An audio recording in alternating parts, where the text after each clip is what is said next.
Nagsimula na po yung Tata Steel Chess India 2026 Rapid and Blitz. Ito po yung regular na torneo ginaganap sa India na kung saan kalahok po si Wesley. Kasama niya po si Wei, si Morsin Bulodar at Hans Mokniman. Napapalibutan po sila ng Indian Top Grandmaster. Ayan po yung lineup po. Alisin nyo lang si Gukesh kasi si Gukesh nagpapahinga yan dahil may bigating tournament siyang lalaruan sa Tata Steel Standard naman na gaganapin sa Netherlands. Next week na ata yun eh. Anyway, ang torneo pong ito ay talaga namang kilala. Every year po, ito po yung mga nagcha-champion. No? Tingnan nyo, nandito po yan eh. Pakita po natin. So, sa India po ito, over the board. Ayan po, oh, si Magnus pala yung champion last year sa Rapid, saka sa Blitz event. Si MBL, Grishuk, Nialsarin, Arjun Regaisi, Levon Aronian, Magnus, si Caro, pati si Caro at Viswanathan Anan. Si Wesley hindi pa nag-champion kahit isa. Sa pagkakataong ito, aba, makuha niya na kaya ang kampyonato. Wala si Magnus, wala si Caro. Di ba? Anong mangyayari? Tingnan natin. Game 1 pa lang, matindi po. Kalaban agad ni Wesley So, si Vishwanathan Anan na kung saan natalo. Putik, ayan. Pangit na simula. Very equal lang yan eh, from here eh. Equal lang po yan from here eh. Ang nagpasagwa lang po yung tiradang G4. Ayun, kasi nakain eh. Kala mo kasi lamang ka pagka-takes eh, na-miss niya yung simpleng, sa pool ang kabayo, sa pool ang tore. Bush. At pag bumalik ka lang, libre yung pawn, ditagilid ka na. Ang mangyayari po kasi doon ay 2 pawns down. Naubos yan. Ayan, naubos yan. Ganyan. Naparesign. Isang piyesa kalamangan. Anyway, as usual, pangit na simula, makahabol kaya. Abay, game number 2. Game number 3, yan yung i-analyze natin na matindi. Anong nangyari? Kalaban niya po si Morsan Bolidar, ang World Rapid Champion noong 2024. Inagaw na kasi ni Magnus noong 2025 eh. Anong nangyari dito? By the way, ang time control po nito is 15 minutes plus 10 seconds increment. So, E4, E5 lang. Knight F3, Knight C6, and then Bishop C4, Knight F6 na sinagot ni Wesley ng medyo kakaiba. Ayun, no? Usually kasi, di ba po, nagdi-D3. Yung iba, nagna-Knight G5. Pero itong si Wesley, tinirahan niya ng Italian game 2 Knights open variation. Pusang gala. Nagbigay agad ng pawn dito, no? Binigay po yung pawn sa may E4 pero hindi po kinapture. Kasi once kinapture po, pakita ko lang. Pag kinapture po dito, may capture dun eh. So, tinext po yung D5 tapos tinulak lang. Pagkatulak, tumakbo, and then Queen E2 lang, linya lahat yan. Yan po yung Scotch Gambit na Dubois, Reti Advanced Variation. Ewan ko paano i-pronounce yun eh, no? Anyway, pagka-atake sa kabayo, tumalon sa C5, mabilis, tumira pareho. Actually, yung opening ni West na yung panupresa yan. Pero mukhang alam pa rin ni Bolodar, no? Anyway, nag-castling and then knight lang sa E6. Pagka knight sa E6, kinapture, takes, and then rook to D1. Ngayon po, kung titingnan nyo yung posisyon, lamang po ng pawn, ito pong si Bolodar, no? Pero, hirap laruin. Medyo cramp ng konti yung posisyon eh. Tapos once makapture po ito po yung mga nakikita kong mga pwedeng puntahan ng tore. Grabe yung pressure na pwedeng ibigay. Ang tinira po, nag B6. Aba, grabe. Number 1 engine move pala yan. Pagka B6, tagal nag-isip nun. Grabe, tingnan nyo, 8 minutes laban sa 15 minutes. Pero si Wesley, so ayaw pa huli. Medyo nag-isip din po siya dyan. Kasi 6 minutes nag-isip si Morsan sa tiradang B6. Si Wesley halos 2 minutes. Ayun, nag-isip na din. Ang ginagawa po, ina-atake ito. Hindi pwedeng tikman, makakapture yung Reyna, kaya nag-bishop to B7. Alam niyo po ba yung tinitira ni Bolodar is number 1 engine move. Nalaman ko yan during live. Ang tindi, nakakapa niya. Yun nga lang, nakakapa niya yung tamang tira, nalulusaw naman yung oras niya. 6 minutes na lang po siya. At pagka Bishop B7, Wesley So. Aba, teka lang. Lugi ako ah. Matagal kang mag-isip ah. makapag-isip nga din. Number one engine mo po dito is to capture on the pawn. Ang problema po kasi dyan pala, pag pinagkaka-capture mo yan, mamaya may queen dito, mawawala yung bantay. Si Wesley, hindi niya tinigs yan. Ang tinira niya, knight to c3 after thinking for 6 minutes din. Kaya kung titingnan nyo yung oras, nagpantay na. At hindi daw ganun kaganda yan dahil bishop c5 is slightly better lang naman, close to equal. Bakit? Ang plano po kasi dyan ni Morsan, ayan, magkakasing na po siya. Sige, dinidepensa nito, hindi basta magbabawi. Bakit tinira po ni Wasi yan? Pwede naman kasi mag-knight b5 pala. Kaso yung knight b5, mapapalit po lahat ng piyesa kung sakali man.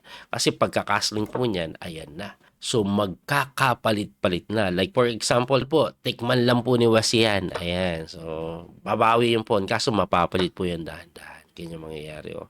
Yung bishop takes po, hindi uubra dyan. Kasi may capture dito.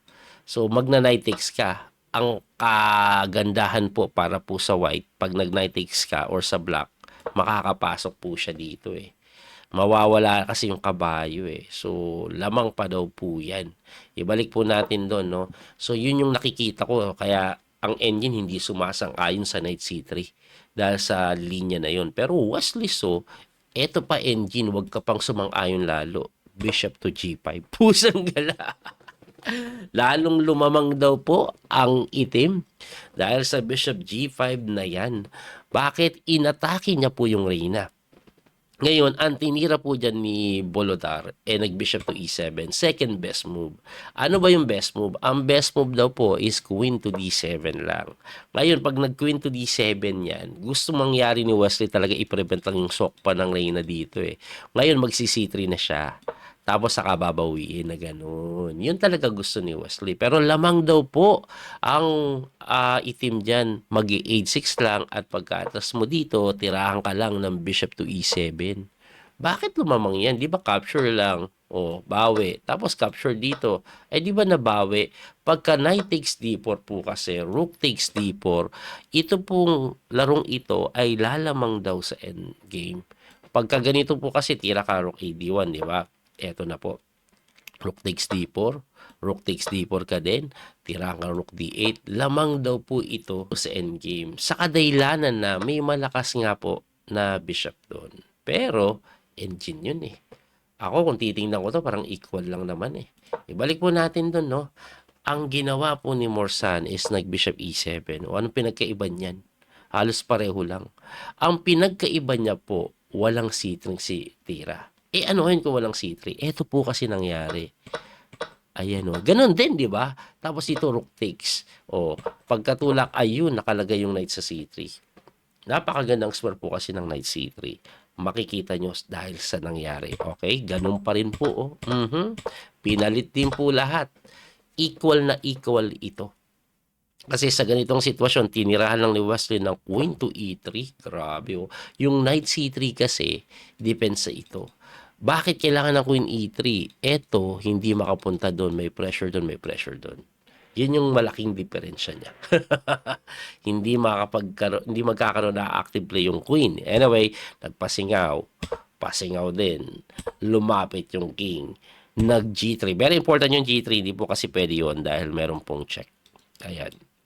So pagka g3, nag-queen at lumapit na yung king, ang ganda ng queen c6, hindi po makagalaw o makalayo yung mga piyesa. Nag-h4, h5, a3, king move din, chinek, humarang gumanon, humarang bumalik, pero Wesley nagpilit. Ayun, nagpilit eh. Tapos bumalik na naman, hindi makaalis. Ito po ay very equal. Pero pagdating sa oras, lamang si Wesley. So, ang ginawa ni Wesley dito, pilitizing moves, grabe. Nag-B4, okay? Equal pa rin. At pagka B4, may tirada dito, ito pong si Bolodar na hindi niya tinira. Ito po yung King D8, King D7, with the intention of takbuhaising dito, tapos safe na yung King. Ganun lang daw po ang gagawin. Tapos, medyo mapipilitan nagbabantay dyan yung King and Queen ni Wesley. Tabla na. Pero ang ginawa is Queen D7. Ayun, medyo umangat na konti yung bar. Close to equal pa rin, pero pagka Queen D3, nag-Queen C6 ulit, nakapag Knight to E2. The big difference is, natempuhan po, no? Nakadepensa dito eh. Kaya nakagalaw yung knight. Ngayon, yung knight na to, medyo nakakatakot na po ng konti yung datingan niya eh. Pwede na po kasi siyang mag-knight doon or mag-knight dito para may depensa na yung knight o yung kapon, may threat pa sa mga piyesa ng kalaban. Ang ginawa po niyan, abay, matintim blunder dahil sa time pressure. Nagtira po ng G6. Thinking na solid na yan. Kaso nakalimutan, pwedeng bumalik lang. Grabe yung balik lang eh. Pupunta dito, tapos gaganon eh. At ayun na nga nangyari, naging E7, gumanon, umiwas. O para depensa na yan dito, threat pa dito. Tumakbo yung Reyna, ayun. Nakasok pa de matindi. Matinding pasok ang ginawa ng Yoka Baby. Pero ito pa yung mas malupit na ginawa ni Wesley. Nag-Bishop C6 yan. Blunder. Hindi po yan blunder dahil libre ah. Pag kinapture mo kasi yan, check. Check. Ayan oh. Check. At mape-perpetual check. Tabla. Blunder yan. Kasi, ibalik mo natin, no?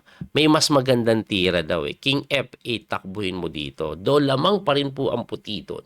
Lamang pa rin po ang puti kasi lakasan ng kabayo. Anyway, pagka bishop sa C6, dito na ginawa ni Wesley, yung mapapamura ka.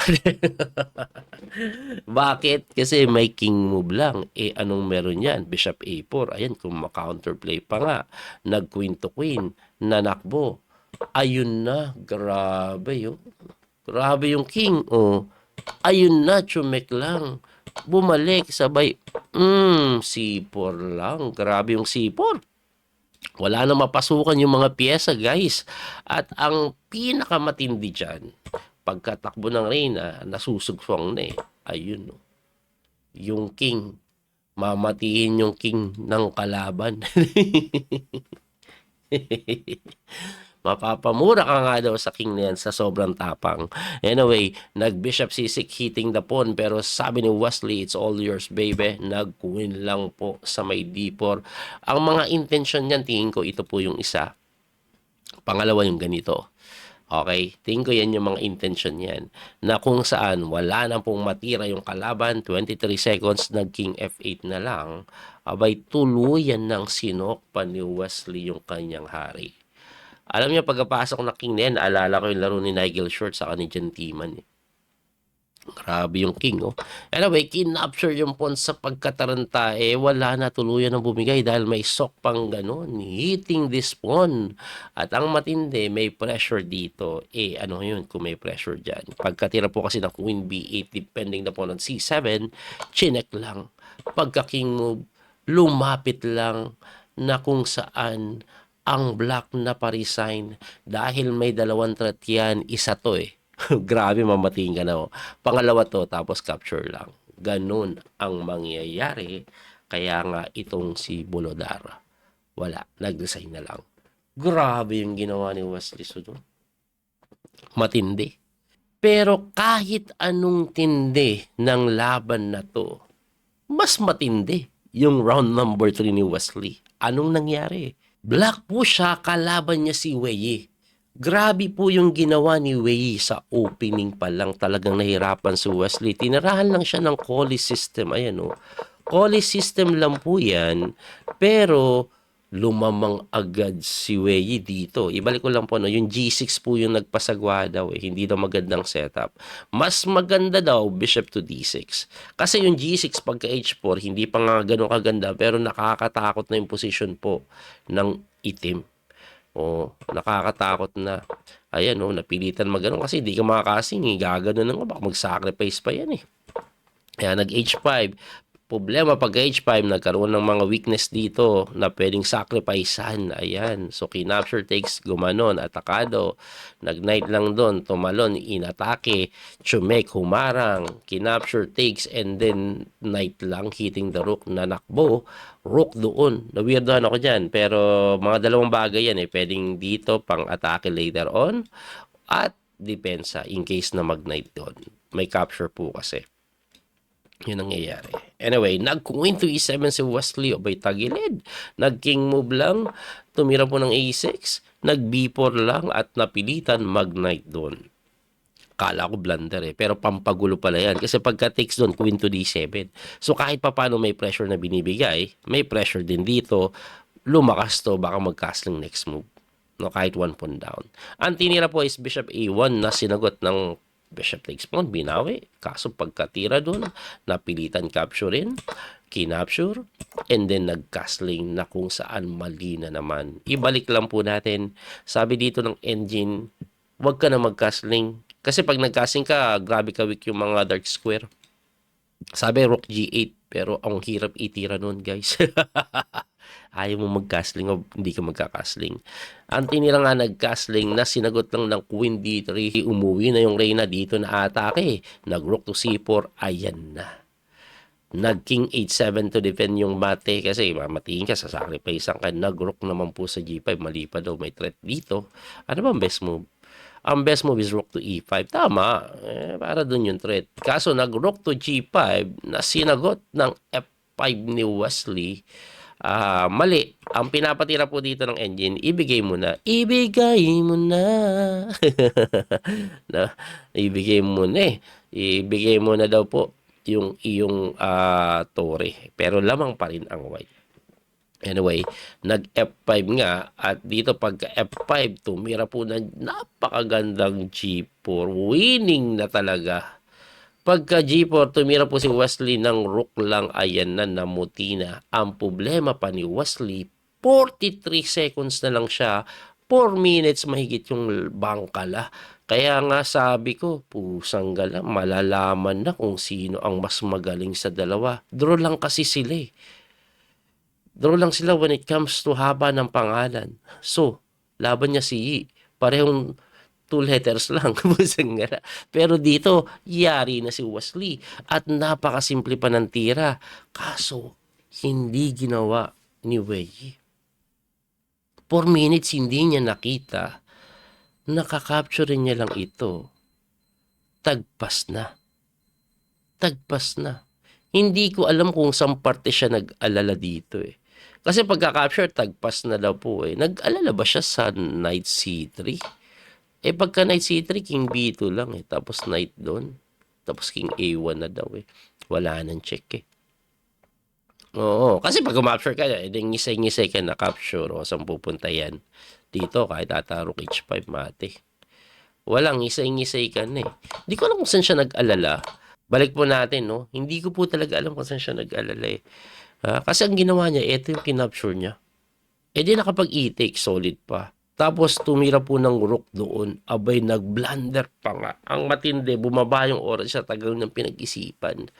Nagkaroon ng counterplay. Siyempre may pressure dito eh. Grabe din yung pressure dito eh. O, gumanon. Check. Umangat. Umatras. Naku, mali pa nga to. Ano ba tamang tira? Rook takes d4 daw. Mabubuhay pa bigla. Mabubuhay pa bigla pagka rook takes d4. Kasi pagka-capture mo, ganun. Ayan o, depantay lang. May knight e2. Hindi nakita ni Wes, wala din kasing oras. Umatras doon, hitting the bishop, hitting this, may capture din doon. Na sinagot ng queen to f3. Ang gandang tingnan ng queen f3 pero mali pala yan. Ibalik ko lang, no? Ang tamang tira po is ibigay na daw lahat yan. Na-miss ito eh. Rook takes. Grabe. Ibibigay lang to. Anong kasunod? Abay, sisimplihan lang. Simpleng rook to g5. Ibigay din to. Oh, bigay mo na lahat. King b1 lang. Wala na. Libre to eh. Libre to yung mate. Wala. Bus na. Pasado ka na may pensa sa mate. Siyempre, gaganito ka. E di pag gaganyan mo capture. Wala na ulit. Ito naman yung threat. Ubus na pala. Kaso nga, nag-queen to f3. Nakakapag rook to C2 na kung saan tumakbo at pagkatakbo nag-rook to C6 depensa, napakaganda. Nag-rook takes to H5 naman yung bangkala na walang kwenta kasi nga pagka takes capture may harang na ganon. Nag-queen to G5. Pareho po silang time pressure dito. May 10 seconds increment lang kaya umaangat ulit yung oras. Pagkatira po dito, completely winning na si Wesley. Ang persado daw pong gawin is queen to F7. Depensa lang yung mati dito. Kaso ang tinira niya, ayun. Losing agad pagka bishop to E3. Walang way para madepensahan to. Kasi pag umalis ka, mati ka dito eh. Walang way. Wala. Hindi pwede madepensa ng Reyna. Dito mamamati. Hindi pwede madepensahan to rin. Dito mati. Kaya nga po ang pinapatira, ibalik ko lang, is queen to F7. Ang diferensya kung pumunta ka man dito, kahit po bumalik para depensahan. Ayun, lamang na yun, isang tori po yun eh. Kaso nga, tumira po dun eh. Wala ding oras eh. Pagtira nun, ubos na, sir. Walang depensa, ang evaluation mate in 8 moves. Pero si Wesley hindi sumuko, nag-knight takes to A3. Wala lang, pampatagal, nag-king A2, nag-rook to C2. Wala lang, pampatagal, kasi nga po, pag po tumakbo yan dito, wala na eh. Ubus na po ang check. Pero sa hindi inaasahang pagkakataon, yung tipong lahat kami sumuko na, tahimik na, malungkot na nanonood, kinapture yung kabayo. Putik na yan. Kinapture yung kabayo. During live, totoo ba yan? Tinira niya yan? Sabi ko, baka fake news yan ah. Kasi mati. Pusag na. Sabi ko na, fake news ata yan. Pero nung lumabas na panalo si Wesley, ay totoo yung pangyayari. Mati po. Ayan o. Grabe. Grabe. Samantalang napakasimpleng King A1. Wala nang check. Mamatihin mo na. Mamatihin mo na. Grabing blunder yun. Very unexpected. Very surprising. Pusang gala. Ang lakas ni Wei yung player Na-miss niya yung simpleng ganun. Grabe. At dahil doon, masaya lahat. Nagdiwang ang mga viewers natin dahil sa pagkapanalo ni Wesley na hindi inaasahan na yun. Hanep yun. Abagka naman matindi. Anyway, dahil sa panalo ni Wesley, ano po ang standing? Pangit na simula. Pero natapos ang araw, ito po ang standing ng torneo. Leading po si Anand with 2.5. Tie sila ni Hans Mokniman. Pero Wesley So is currently number 3. Aba, kulembat yan nung round 1 after, no? Dahil talo eh. Pero ayan na, number 3 together with Bidit. Ang hindi ko in-expect na performance ay yung kay Arjun 1 point lang. Pero maaga pa naman kasi. Maaga pa. At kulelat po si Bolodar at si Arabin. Ayan. So, abangan nyo po yung mga susunod na laban. Pag nagka-time ako, titingnan din po natin yung ibang laban ng mga malulupit na Grandmaster na laro, no? Tulad po ng kay Hans Mokniman. Anyway, maglalay po ulit tayo mamaya. Bandang alas 5:30 po ng hapon sa Pilipinas. Round 4, 5, and 6. Muli po yung Coach Speedy Master Daniel Causo. Salamat po sa support. Don't forget to like and share. Follow and subscribe. God bless sa inyong lahat mga kabiyahe. Salamat ulit sa support. Bye-bye. That little mouse, 'cause I'm an albatross.